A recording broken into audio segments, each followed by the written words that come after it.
আসসালামু আলাইকুম। আজকে আমি হাফ কাপ গুঁড়া দুধ দিয়ে নরম তুলতুলে মালাই রোল মিষ্টি বানিয়ে দেখাবো। প্রথমে হাফ কাপ গুঁড়া দুধ নিয়ে নিচ্ছি, ফুল ক্রিম, বেকিং পাউডার 1/4 টিস্পুনের অর্ধেক, তেল দিয়ে দিচ্ছি 1 চামচ। ভালো করে ঘষে ঘষে মিক্স করে নিতে হবে। তারপরে একটা ডিম ভেঙে ভালো করে ফেটে নিয়েছি, অল্প অল্প করে দিয়ে নরম করে মেখে নিব। 5 মিনিট রেখে দেবো। 5 মিনিট পর হাত ধুয়ে হাতে ঘি লাগিয়ে এইরকম করে নিয়ে মালাই রোল মিষ্টির শেপ দিয়ে নেব। একদম মসৃণ করে মিষ্টিগুলো বানিয়ে নিতে হবে। সবগুলো মিষ্টি আমি এইরকম করে বানিয়ে নিয়েছি।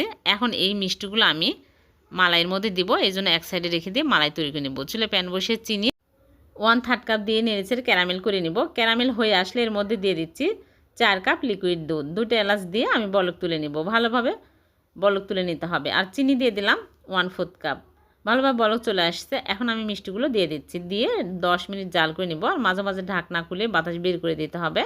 এরকম করে 10 মিনিট জাল করে নেব। আর 5 মিনিট পর ঢাকনা খুলে মিষ্টিগুলো আলতো করে নেড়েচেড়ে দেব।